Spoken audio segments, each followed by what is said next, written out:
அன்புள்ளம் கொண்ட VSO TV நேயர்களே வணக்கம். நான் உங்கள் அறிமுக ஜோதிடர் வெங்கடேஸ்வரன். இப்ப நம்ம எதை பத்தி பார்க்க போறோம்னா, புரட்டாசி மாத பலன்களை பத்தி பார்க்க போறோம். பலன்களை பத்தி பார்க்கறதுக்கு முன்னாடி இந்த மாதம் எந்தெந்த கிரகங்கள் எங்கெங்க இருக்கு, எப்பப்ப பெயர்ச்சி ஆகுது அப்படிங்கிறத பார்ப்போம். முதல்ல மேஷ ராசியில எந்த கிரகமுமே இல்லை. ரிஷப ராசியிலும் எதுவும் இல்லை. மிதுனத்துல எப்பவும் போல குரு பகவான் அதே நிலையில இருக்கார், எந்த மாற்றமும் இல்லை. அதே மாதிரி சிம்ம ராசியில சுக்கிர பகவான் இருப்பார். அதே மாதிரி புரட்டாசி மாசம்னாவே நமக்கு தெரியும், சூரிய பகவான் ஆனவர் புரட்டாசியில கன்னியில இருப்பார். சரிங்களா? அதே மாதிரி புதன் பகவான் கன்னியிலே தான் இருக்காரு. அதுலயும் எந்த மாற்றமும் இல்லை. இந்த புதன் பகவான் மட்டும் புரட்டாசி மாதம் 16ஆம் தேதிக்கு பின், புரட்டாசி 16 அதாவது பாதி மாசத்துக்கு அப்புறம் துலாத்துக்கு வரார். சோ இந்த துலாத்துக்கு வர்றதுனால, அதாவது சூரியன் கன்னியில வர்றதுனால என்ன மாதிரியான பலன்கள் நடக்க போகுது, அதே மாதிரி இந்த புதன் உச்சமா இருந்து சனியோட பார்வையில இருக்கும் போதுலையும், அதே மாதிரி சனியோட பார்வையோடய அடுத்து செவ்வாயோட சேருவார். ஏன்னா துலாத்துல செவ்வாய் இருப்பார். அப்படிங்கும்போது அவங்களோட சேரும் போதுல என்ன மாதிரியான பலன்கள் நடக்க போகுது அப்படிங்கிறத பத்தி பாக்குறது தான். இது இல்லாம சனி பகவானானவர் மீனத்திலையும், சிம்மத்துல கேதுவும், கும்பத்தில் ராகுவும் இருப்பாங்க. பொதுவா இந்த காலகட்டத்துல என்ன மாதிரி இருக்கும்னா, அரசு சம்பந்தப்பட்ட அமைப்புகளை பத்தி ஊடகங்கள் தவறான விஷயங்களை அதிகமா ஒளிபரப்பும். உதாரணத்துக்கு சொல்ல போனோம்னா, சூரியன், சனி, புதன் மூணும் சேருது. புதனோட வீட்டுல சூரியன், புதன் உச்சநிலை இழந்து சனியோட பார்வையில இருக்கார். அப்ப அரசாங்கத்தை பத்தின தவறான விஷயங்கள், தவறான செய்திகள் இந்த காலகட்டத்துல அதிகமா வரும். அதே மாதிரி அரசு தலைவர்களாக இருக்கக்கூடிய பெரும் புள்ளிகளாக இருப்பவர்கள் யாராவது பாதிக்கப்படுவார்கள். அதே மாதிரி புதன் உச்சமா இருந்து சனியோட பார்வையில இருக்கு, சூரியனால் அஸ்தமிக்கப்படவும் செய்யுது. அப்ப பெரும் தொழிலதிபர்களாக இருக்கவங்க, பெரிய முதலாளிகளை முதல் போட்டு வியாபாரம் பண்றவங்களா இருக்கவங்க, அரசாங்கத்துல பெரிய ஆளா இருக்கிறவங்க, அதே மாதிரி வெளிநாட்டு தூதரகம், ஏன்னா இப்ப போர் நடந்துகிட்டு இருக்கு, இந்த தூதரகத்தால கூட ஏதாவது பாதிப்படலாம்.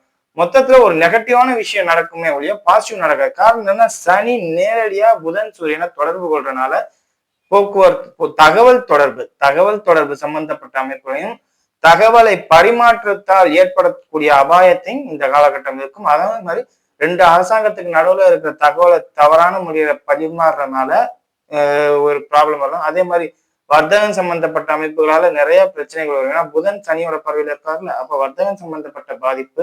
சோ இந்த மாதிரி நிறைய விஷயங்கள் இருக்கு. புதன் சனியோட பார்வையில இருக்கும், வர்த்தக பாதிப்பு, அரசாங்க பாதிப்பு, அரசாங்கமே வர்த்தகத்தால் ஏதோ பாதிப்புக்கு உண்டாகப்படுறது. அதே மாதிரி காற்று புதன் தான் காற்று சம்பந்தப்பட்ட அமைப்புகள்ல பாதிப்பு, மொபைல் கம்யூனிகேஷன்ல இப்ப டவர் பிரேக் ஆகுறது, டவரே கிடைக்காம மொபைல்ஸ் எல்லாம் செயலிழந்து போறது கொஞ்ச நாளைக்கு, இந்த மாதிரி விஷயங்கள்லாம் நடக்கும். சோ இது உலக ரீதியா 12 ராசிகளுக்கும் நமக்கு எப்படி இருக்கும் அப்படிங்கறதுக்கு பாக்குறதுக்கு இப்ப வாங்க 12 ராசிகள் ரீதியா என்னென்ன பலன்கள் நடக்க போகுது அப்படிங்கிறத பார்ப்போம். மிதுன ராசி அன்பர்களே, ராசிக்கு 3ஆம் இடத்தில் சுக்கிரன் கேது இணைவும், ராசிக்கு 4ஆம் இடத்தில் சூரியனோட சஞ்சாரமும் இருக்கு. புதன் உச்சமாகிறார், இது உங்களுக்கு அற்புதமான பிளஸ். ஆனால் அஸ்தமனமாகிறார், சனியோட பார்வையில இருக்கிறார், இது மைனஸ். அப்ப இதோட அர்த்தம் என்ன? வேலைக்காரங்களோட இடத்துல நீங்க போய் இருக்க போறீங்க, முதலாளியான நீங்களே வேலைக்காரங்களோட வேலையை பார்க்க போறீங்க. அப்ப இந்த காலகட்டத்துல வேலைக்கு இருக்கிறவங்கள்ட்ட நீங்க ஏதோ ஒரு கடினமா பேசி அவங்க லீவ் எடுக்கிற மாதிரி உள்ள சூழ்நிலையை உருவாக்கிடுவீங்க. இல்ல அவங்க ஏதோ ஒரு காரணத்துக்காண்டி, ஒவ்வொருத்தவங்களுக்கும் ஒரு ப்ராப்ளம் இருக்கும்ல, அவங்களுக்கு வேலைக்கு போற மாதிரி, வேலையை இது பண்ற மாதிரி ஆயிரும். அதே மாதிரி அடிமத்த தொழிலாளிகளா இருப்பீங்கல்ல, அவங்களுக்கெல்லாம் சொந்தமா முதல் போட்டு முதலீடு பண்ற மாதிரி அமைப்பா இருக்கும்.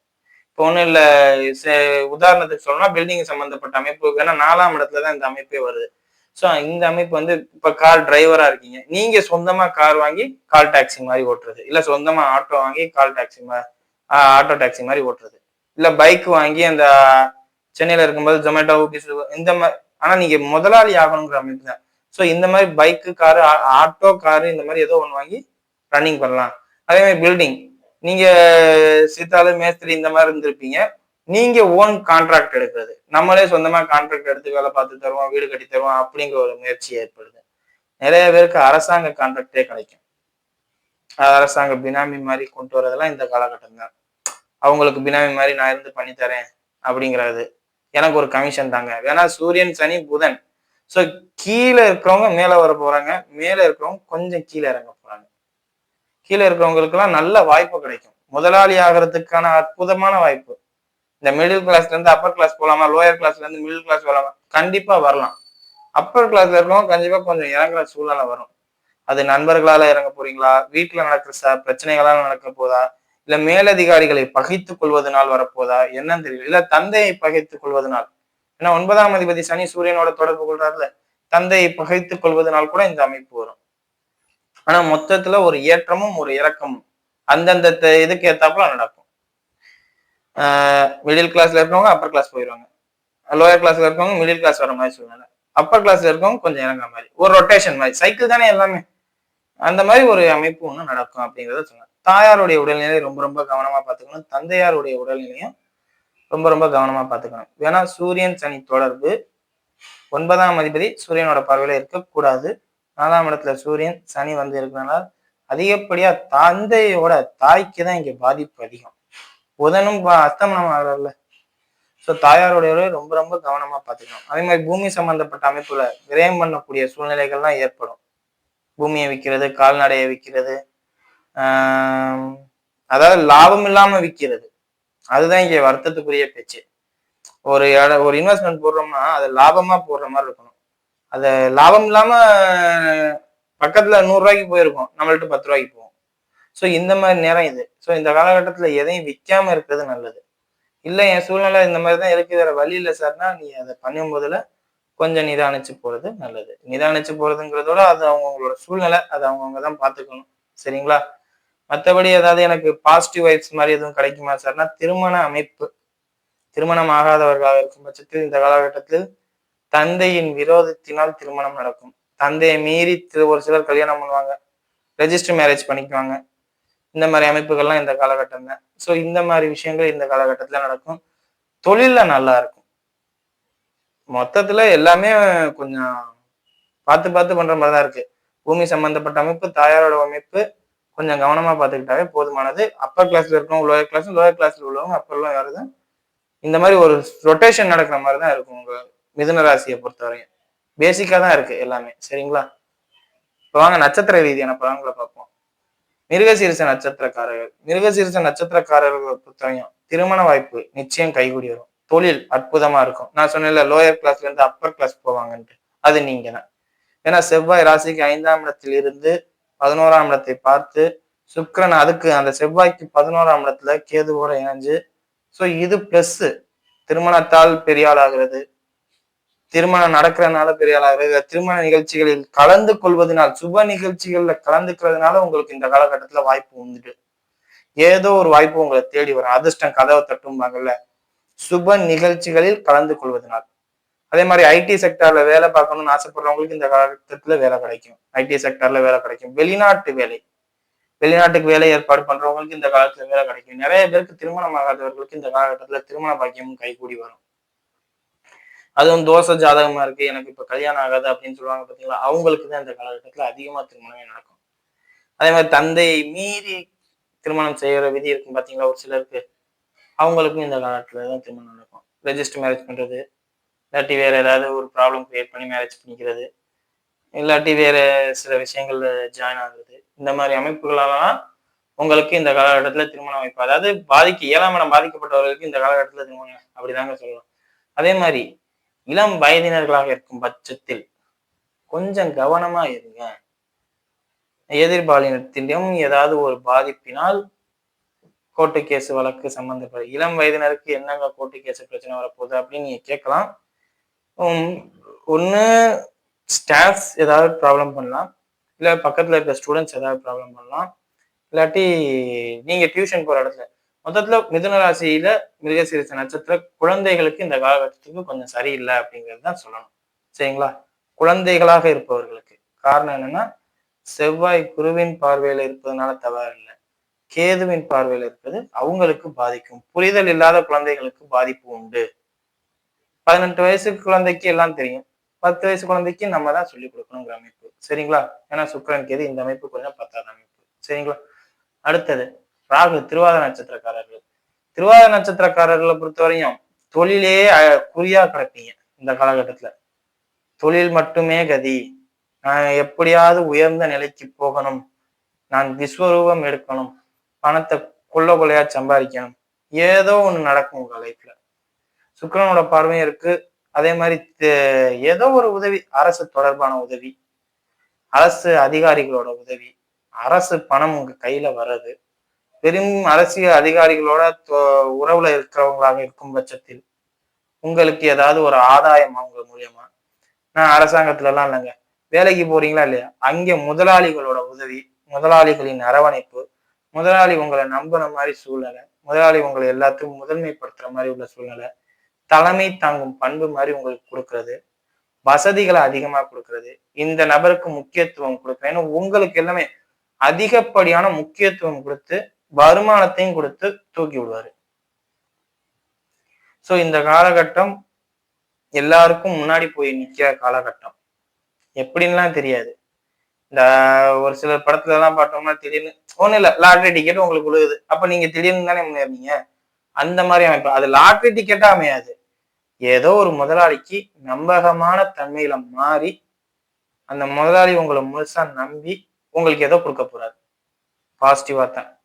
அதான் நான் சொன்னேன், பினாமி மாதிரி மாறுறது, இந்த மாதிரி எதிர்பாராத சம்பவங்கள் நடக்கிறதுனால, எதிர்பாராத விஷயங்களால. இப்ப ஒண்ணும் இல்ல, ஒரு சில படங்கள்ல எல்லாம் நம்ம பார்த்திருப்போம்.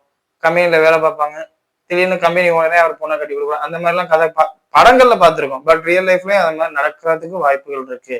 அந்த மாதிரி விஷயங்கள் தான் நடக்கும் உங்க லைஃப்ல. திடீர்னு முன்னேற்றம் ஏற்படும். எதிர்பாராத திடீர் முன்னேற்றம். நேற்று வரையும் கீழே இருந்தே திடீர்னு மேல வந்துட்டையா அப்படிங்கிற மாதிரி. லைக் வைஸ் நேற்று வரை மேல இருந்தவங்க கீழேயும் வருவாங்க அப்படிங்கிறத ஞாபகம் வச்சுக்கணும். சரிங்களா? ஏன்னா சூரியன் சனி ராகுவோட தொடர்பு சுக்கிரனோட வரும்போதுல இது எதிர்பாராத மாற்றங்கள், என்ன நடக்குதுன்னே தெரியாத விஷயங்கள்லாம் உங்க லைஃப்ல கொடுக்கும். ஸோ இந்த ஒரு மாசம், புரட்டாசி மாசம் நிதானிச்சு போங்க எந்த ஒரு விஷயத்துலையும். திருவாதிரை நட்சத்திரக்காரர்கள் சரிங்களா? நிதானிச்சு போங்கிறதோட டாப் கியர்ல வண்டி போகத்தான் செய்யும். அது மேல போகுதா கீழே போகுதாங்கிறது உங்களுக்கு தான் தெரியும். சரிங்களா? மற்றபடி அதாவது உங்களுக்கு குறைய சொல்லலை. ஒண்ணு கீழே இருந்து செல்லுன்னு மேல, இல்ல மேல இருந்து செல்லுன்னு கீழே, இந்த மாதிரிதான் நடக்கும் அப்படிங்கிறத சொல்றேன். உச்சி பீக்ல இருக்கீங்க. இப்ப பீக்ல இருக்கிற நீங்க அப்பர் பீக்குக்கு போக போறீங்களா இல்ல லோயர் பீக்குக்கு வர போறீங்களா அப்படிங்கிறதுதான் கேள்வியே. இந்த கேள்வி உங்களோட ரியல் லைஃப்ல ஜனனகால ஜாதகத்தை முடிவு பண்ணுவேன். சரிங்களா? அடுத்தது புனர்பூச நட்சத்திரக்காரர்கள். புனர்பூச நட்சத்திரக்காரர்களை பொறுத்தவரையும் அப்பரும் இல்ல லோயரும் இல்ல, ஒரு சமநிலையில போய்கிட்டு இருக்கீங்க. இன்னும் சொல்ல போனா மேலதிகாரிகளிடம் பகை, தந்தையிடம் பகை, ஒரு நல்லது சொல்றதுக்கு 4 பேர் நமக்கு இருக்க மாட்டாங்களா அப்படிங்கிற ஒரு எண்ணம், தொழில் அது பாட்டுக்கு ஒரு பக்கம் வருமானம் வந்தாலும் செலவு ஒரு பக்கம் ஆகிக்கிட்டு இருக்கும். 3வது மனுஷன் பண்ணி கொடுக்கறத சொந்தக்காரன் பண்ணி தர மாட்டேங்கிறான், நண்பர்கள் பண்ண மாட்டேங்கிறாங்கிற நினைப்பு, ஒரு விரக்தி தன்மை. ஆனா எல்லாத்தையும் சமாளிப்பீங்க, எந்த பாதிப்பும் இருக்காது. ஏதோ ஒரு ரூபத்துல யாரோ ஒருத்தர் உங்களுக்கு உதவி பண்ணிக்கிட்டே இருப்பாங்க. கீழேயும் போக மாட்டீங்க. அதாவது இவ்வளவு நேரம் மிதுன ராசியை பொறுத்த மேலேயும் ஒன்னும் ஒரே அடியா மேல போவீங்க, இல்ல கீழே போவீங்க, இல்ல ரொட்டேட் ஆகிட்டே இருக்கும் அப்படின்னு. ஆனா நீங்க கீழேயும் போக மாட்டீங்க, மேலேயும் வர மாட்டீங்க. அப்படியே ஒரே நேர் கோட்டுல போய்கிட்டு இருப்பீங்க.